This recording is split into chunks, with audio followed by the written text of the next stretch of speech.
Thank you for downloading and happiness! Dare to be happy.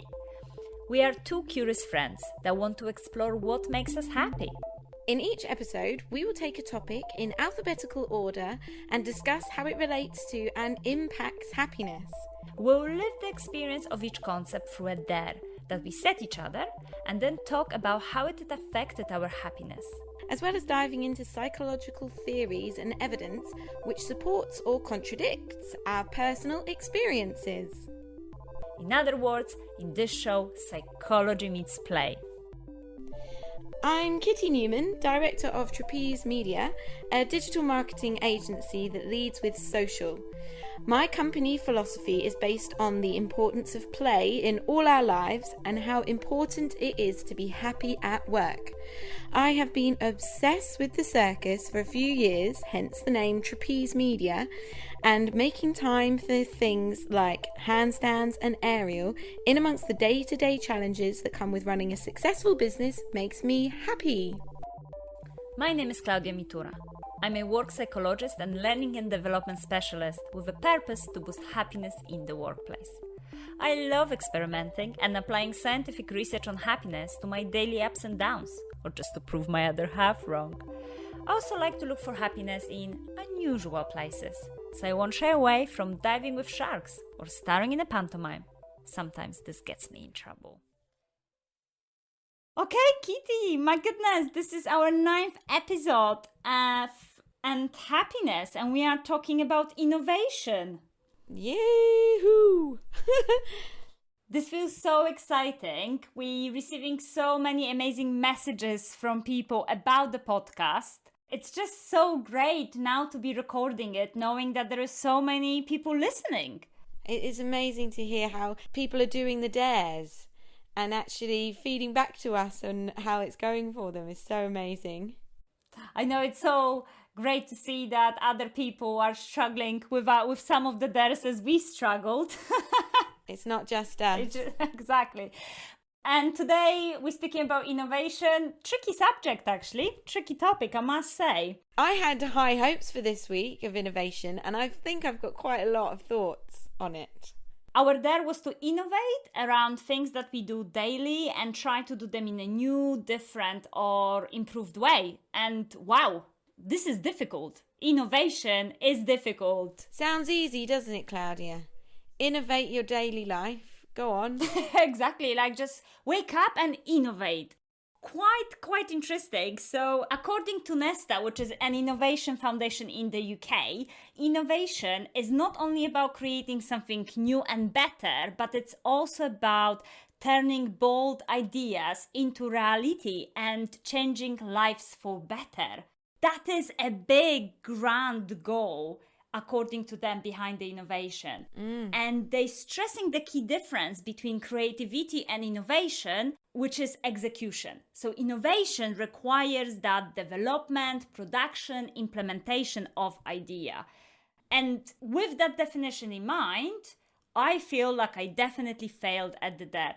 Because I had moments when I was creative, but not to the extent that I can say, yes, I innovated, and as a result, my life is now better.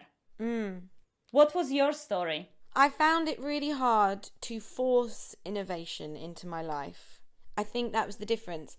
I feel like I innovated in the week, but it's only kind of come looking back, and actually they are more around, well, something that we've been working on together, which is a product for me to sell in my business, of the hospitality reset menu training program. And that, to me, was innovation. But to innovate something day to day was so hard to force. I tried out things like, I'm going to just innovate the way I get to my desk each day. Whether it's I just switch up my routine or take a different route to the co-working space, but it didn't feel like innovation. It just felt like variation, and just changing the way I did something did not feel like innovation, and it was hard to force, really hard to force. I really resonate with your example, and when I start looking into conditions of what can help us to be better innovators and having great ideas in life, I realized that we didn't really put right conditions and circumstances to be innovating. So the writer and researcher Richard St. John says that there are 4 factors that can help us to be more innovative and have grand ideas. So one is we need to have a problem, because usually good ideas are simple, better solutions to everyday challenges. We also need to listen to other people, because comment from someone can spark an idea for us. We need to look around and be curious and observe and receive information from other sources. And finally, we need to write down our thought process, because many great ideas are really synthesis of various topics of aspects. And I can recognize all these elements in my work as a learning and development specialist. Every project starts with an issue and of a challenge. We want to increase employee engagement. We want to empower our managers. We want to train people on a certain skill. I then go and listen to my colleagues to understand what they need. I will go and look at the good practice and exchange ideas with other professionals. I will write down all my findings, and finally I will innovate and create bespoke program. So even though I done it in my professional life, I couldn't translate it in my daily life to innovate. That is an interesting rundown. So slightly out of our time frame for the dare, but last night I was talking to a friend about wallets. He was saying, look at my wallet, isn't it great?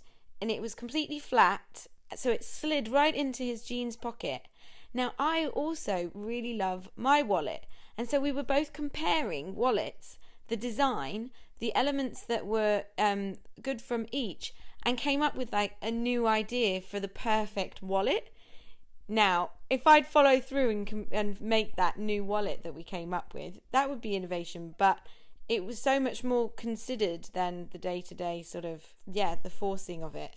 But I think the common ground for all these examples is that there was a problem. There was a challenge. You were trying to innovate to get to the desk in a different way. I was trying to innovate to meditate in a different way, but we didn't really have a need to do that. Yeah, there was no problem. Exactly. No problem. Therefore, we didn't really... And also, we didn't go and talk to other people and be like, hey, how do you get to your desk every morning? Well, that's all research and development, isn't it? That's when you're launching a new product, you would do your research. Exactly.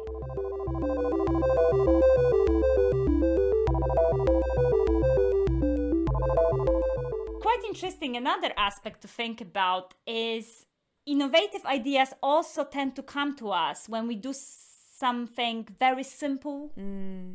So we're almost giving ourselves a bit of breathing space.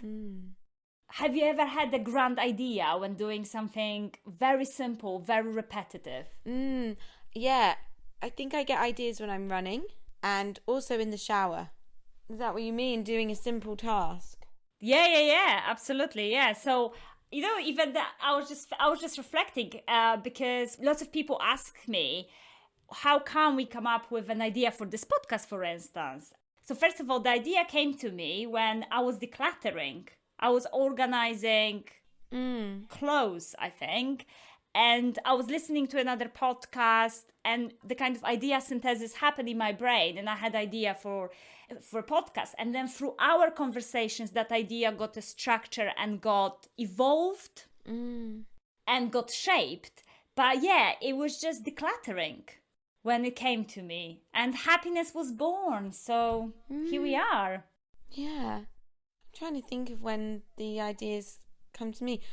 For clients at work, my ideas don't generally come when I'm doing work. I mean, we have to come up with quite a lot of ideas, so I'm sure some of them do.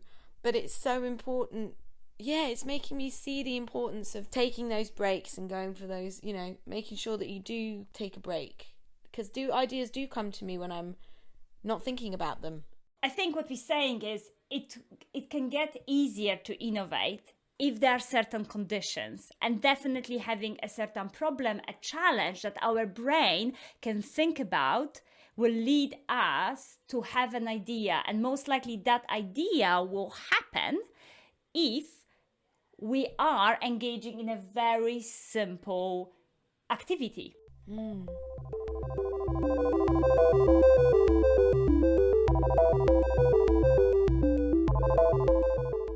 I have an interesting question for you, Kitty. Yes, I love those. I know, and this one is a hard one. Oh no. Do we innovate because we are happy? Or are we happy because we are innovating? Chicken and the egg, eh? Yeah. Well, if you're saying that we have a problem and then we innovate, that's how we innovate. There's going to be a need which comes from a problem, which makes me think that you're trying to make yourself happier by innovating. Mm-hmm. The answer is probably both, but if we go down this route, there's a problem, we innovate to fix it, and then it's fixed and we feel content and also creatively enthused. Oh, Kitty, you just know it. Woo! So yeah, it is both. I knew it would be a trick question. It's definitely a tricky one. The idea is that on one hand, innovations make us happier because they offer change in our life for better and give us a sense of purpose, and we solved something in a positive way. So there is a research that shows that engaging in innovative, creative activities contributed to participants' spiral of positive emotions and increased psychological well-being and feeling that they're flourishing in life. But on the other hand, there is a research that shows that if we are happy, we are much better at innovating. And this is because happiness affects different parts of our brain that help us to be creative. So when you actually look at the research around people who are happy, those people will be more likely to be open to collaboration, they will have easier time to focus on certain tasks, and they have much broader perception. So yeah, it is a chicken and egg scenario.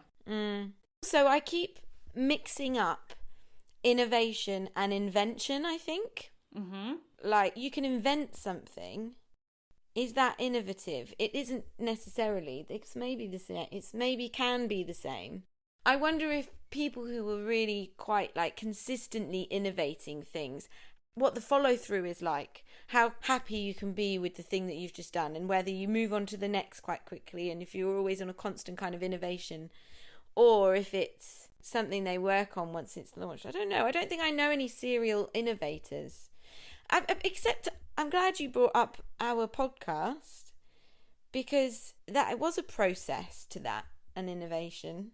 But I like the idea that your mind went into thinking about people who are perceived as innovators, because there is also extensive research on personality dimensions of innovative people. And they are like top personality traits.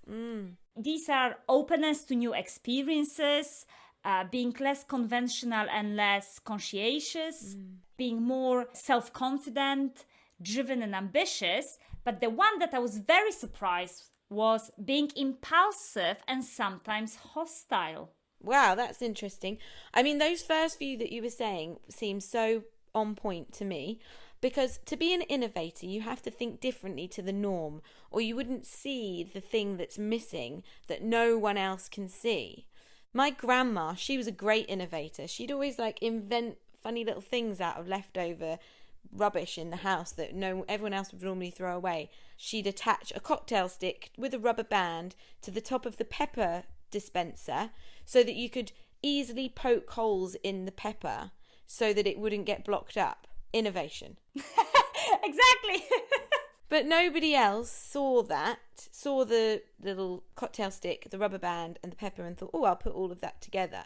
So I see that an innovator has to be different to the general kind of consensus, and that confidence to be like, yes, I know that I'm right, and all of you, because you could easily have an idea and then the crowd are like, what are you talking about? I can't see that working.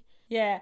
When you're saying that, immediately think about Henry Ford. Okay. Who was obviously the founder of the Ford Motor Company. And he has a famous quote which says, if I had asked people what they wanted, they would have said faster horses. Yes, exactly. So you're right. He needed to think completely outside of the box and really see and kind of go on the unbeaten track. And maybe because you have to go through unbeaten track, you maybe have to be a bit impulsive and hostile. Yeah, yeah.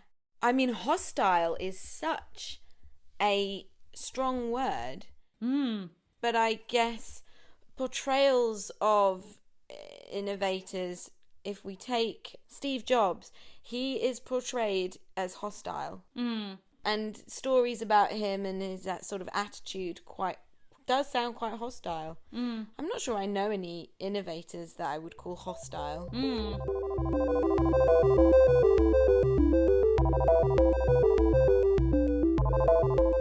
Happiness definitely helps us to be more innovative. If we're innovating, we will be happier. People that have certain personality traits have more almost like predisposition towards being innovative, but also they are in a environment that allows them to be innovative. They're in the kind of right environment. So there is a Global Innovation 1000, which provides annual analysis of the 1,000 publicly held companies that spend most resources on research and development.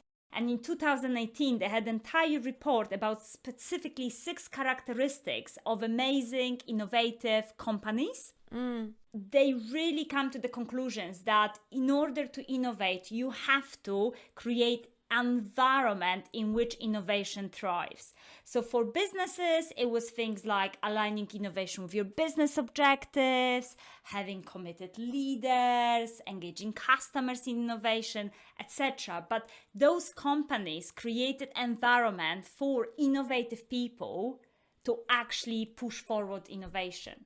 There's a British entrepreneur called Richard Browning who has invented a Iron Man suit. There's videos of him on YouTube going and buying these like jet engines, tying them to his legs, and you can see him just like propelling himself up off the floor. I mean, he looks like an absolute madman. I can't believe he didn't do himself a mischief, but he got so strong, so fit. He's doing calisthenics, he can do a flag, he's super fit to be able to wear this suit. And over the course of the video, which is years, he ends up with this suit that he can then fly over the Thames, and I think he's now been bought by Red Bull, and he's now been in a position to innovate. You know, he had the vision.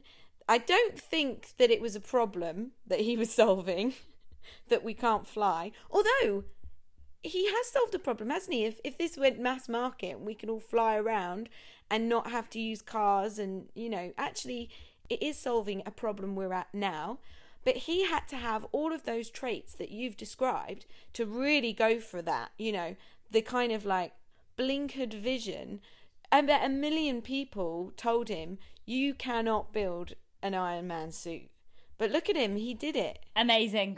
After this, I'm going to YouTube and I'm watching this. And the moment I show it to my other half, I'm sure we're spending all our saving money on that suit. I think it's very expensive. You know, whatever makes us happy. We can innovate around, you know, every kind of concept. As your granny with a pepper. Yeah, the pepper pot. To, you know, Richard Browning and his Iron Man suit. I love that my grandma has gotten a mention in a conversation about an Iron Man suit. And we mentioned her next to Henry Ford. This is the point. The innovation can be small, innovation can be huge. It is still innovation, still creating a solution to a problem that makes our life easier and better. Boom!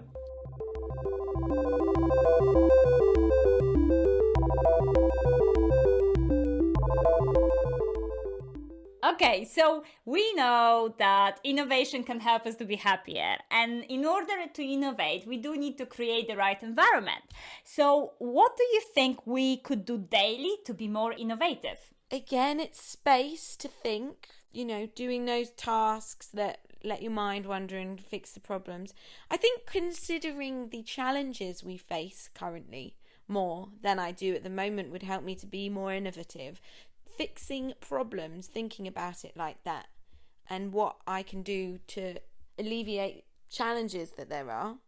Having a bit of confidence in your ideas, and if after you've spoken to people about that idea, pushing through with it, I guess. Which maybe it means that we need to be a bit hostile. Oh, wow. Do you think so? Maybe, I don't know. I'm a bit frightened about that. I wonder if that's a trait, that hostility is a trait of the current innovators we know of, which will follow very similar patterns. We all know that there's a certain type of person in power. There are traits that do reflect in the innovators that we know of that are at a high level. Whereas actually, does that have to be included? Surely that's something that's gotten these people to that point. But the world is changing a bit in how it and who it lets into those places. And we've definitely talked about it before around empathy and within the work environment. When everyone in the world has listened to And Happiness and works out that they don't need to be hostile to get to these places and that we can work together, I'm hoping that hostility isn't essential to innovation. Me too. And next time the research will establish that those people were open, curious, and happy. Yeah. I love your suggestions. How we can increase both happiness and innovation. You're right that space is very important. We can try to operate more in a state of flow. So almost like you have a state of increased focus and immersion in activities such as art, play, and work. Musicians talk about being in the groove, sportsmen about being in the zone. But it is this moment of the flow that we get so absorbed in activity that you lose track of time and truly being in one particular moment. And research around the state of flow shows that people do have increased happiness and innovation and inspiration within such moments. There is this is generally the concept and the research introduced by researcher Mihai Csikszentmihalyi, and he suggests that in a situations we experience flow when our skills levels are just below or ever so slightly than the kind of requirements of the task. So we are challenged, but not too much, but also not too little. And we don't have interruptions. We can just immerse within the task without expectation of the outcomes. Yeah, he really shows that within state like that, the genius is just thriving. Our creativity, our innovation and happiness is skyrocketing. Have you ever experienced the state of flow this week, this month? Yeah, with this hospitality reset menu that we've been working on together, when I started to come up with the idea, which is a social training program, I felt so pumped and full of adrenaline and excitement for it, and really went off on everything, getting the website done, laying out the process, the structure, how we were going to develop it, and then pulling you in at the end to kind of really make it a final product was so exciting. So I think that was a bit of innovation over the last month. And a state of flow. And definitely a state of flow, for sure.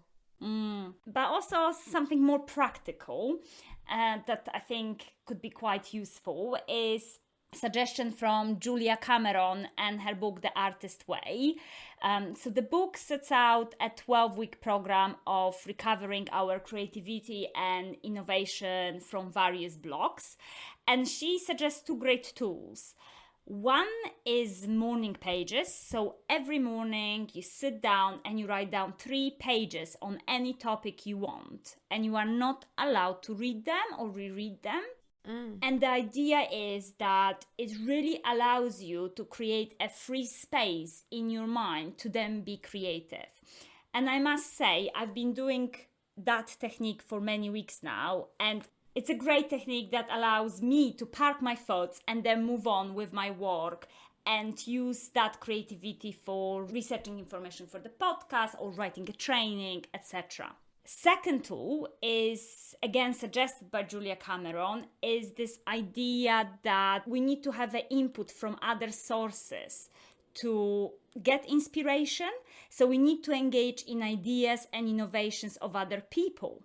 And she suggests that once a week you have a artist date. We can call it an innovator date, which allows you to get inspiration from other people's innovations.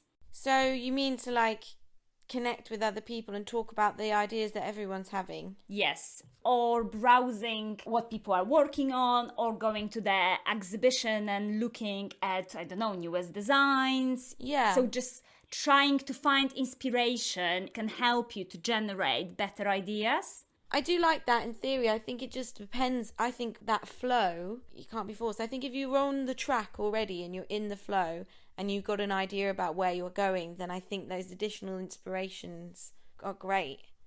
But I think that's where it can get a bit tricky, because you can be looking for something desperately and actually it just takes a bit of time to sink in. But yeah, all of that inspiration, then other people's ideas will all sink in and feed into whatever you come up with at the end, I guess. You're right, like we cannot force it the way we were trying to force it within our there. And we didn't experience that amazing innovation and therefore increased happiness because we are trying to force it. We kind of expected it that it will happen.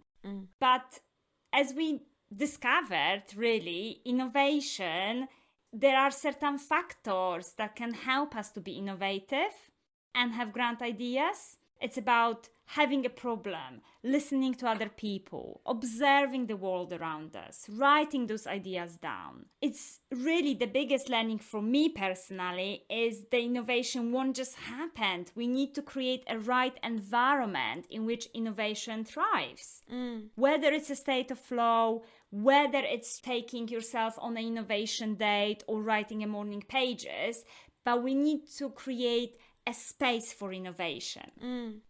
And on one hand, innovation can make us be happier because we're changing our life for better and we have a sense of purpose. On the other, if we are happy, we'll be much better at innovating because the happiness increases our cognitive thinking. I think innovation is quite exciting and you can feel really proud of yourself. It gives me self-esteem and confidence, which is great for making me feel good about myself. So I like innovation, but it is hard. I mean, all of these are hard. But yeah, this was the trickiest in terms of that cultivating innovation. But once you get it, once there is something you can innovate, it makes me feel really good. Love it.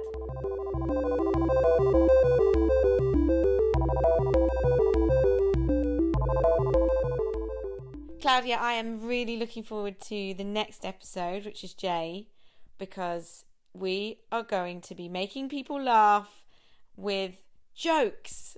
Yes, it would be amazing. Our dare is to make as many people as possible laugh. Could be jokes, could be good sense of humor. We're going to see what's going to happen to our happiness and their happiness. And because it's our 10th episode. Woo! Double figures. It will be a special episode. We're 10. Yes, Kitty, you know what I'm talking about. What? Well, because we're going to have a secret guest. No way. This guest is going to tell us more about jokes and sense of humor in our life. So don't tell anybody, everyone. Don't miss that one. They will have the inside track on making people laugh. So we really hope you've enjoyed it. Thank you so much for all your reviews. Please do keep reviewing us on Apple Podcasts and click subscribe. And if you can just tell one person about our podcast this week, that will definitely make us happy. We want to dare as many people as possible to be happy, so help us to do it. Amazing. All right, well, we will see you next time. Yeah, we dare you to be happy. Bye.